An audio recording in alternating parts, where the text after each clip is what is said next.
क्योंकि एक जंग चल रही है और वो जंग सिर्फ खित्ते में ही नहीं बल्कि पूरी दुनिया में मुख्तलिफ ममालिक को मुख्तलिफ तरीक़ों से इफ़ेक्ट कर रही है। ज़्यादातर crisis is about the oil का ये क्राइसिस आपको पता है रोज़मर्रा की ज़िंदगी को इफ़ेक्ट करता है।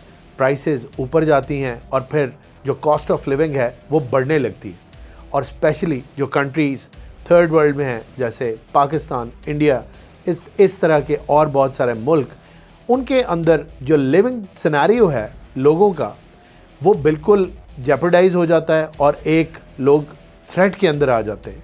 उनका जो कॉस्ट ऑफ लिविंग है वो बहुत ज़्यादा बढ़ जाता है, जो उनके लिए एक बहुत ही बड़ा ख़तरा है। और ये चीज़ वक्त गुज़रने के साथ साथ कम होने की बजाय मज़ीद बढ़ रही है। तो गवर्नमेंट्स के ऊपर भी बड़ा प्रेशर है। स्मार्ट लॉकडाउन्स की बात हो रही है, रिसोर्स जो अवेलेबल है उसकी मैनेजमेंट की बात हो रही है।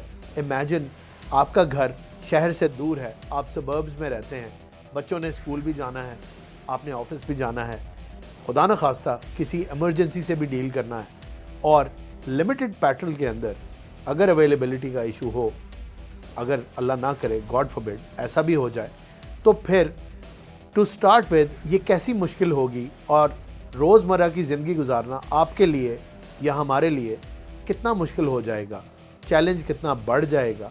और अगर हमें ये पता लगे कि दिन दिन के साथ ये प्रेशर और ज़्यादा बढ़ रहा है तो फिर लाइफ बहुत ही ज़्यादा डिफ़िकल्ट हो जाएगी। I have hinted upon this a couple of days ago कि बात इस तरफ जा सकती है। कुछ खबरें अच्छी भी आई हैं, लेकिन यूनाइटेड स्टेट्स ऑफ अमेरिका की जो पॉलिसी है, जिसका कल भी मैंने जिक्र किया कि कैरेट एंड स्टिक वाली पॉलिसी लग रही है, बात बहुत सख्त करते हैं, एक्शन का भी हिंट देते हैं और उसके बाद साथ ही ये भी कह देते हैं कि जंग तो ख़त्म हो गई, हमने टारगेट्स तो अचीव कर लिए और अब किसी भी टाइम जंग ख़त्म हो जाएगी। साथ ही इजराइल कहता है कि नहीं, ये तो कुछ हफ्तों चलेगी। तो यू कीप गेसिंग कि हो क्या रहा है। इसीलिए मैं आपकी खिदमत में मौजूद हूँ to simplify things for you. जिस तरह चीज़ें अनफोल्ड हो रही हैं उससे लगता इस तरह है कि अमेरिका ने डिसाइड कर लिया है कि अब वो ये जंग ज़्यादा दिन तक नहीं चलाएगा, या तो विक्ट्री डिक्लेयर कर देगा या फिर बूट्स ऑन ग्राउंड की एक एफर्ट करेगा, कुछ और तबाही मचाएगा और रिट्रीट कर जाएगा, या इन अदर वर्ड्स वहाँ से चला जाएगा, इलाके को खाली कर देगा।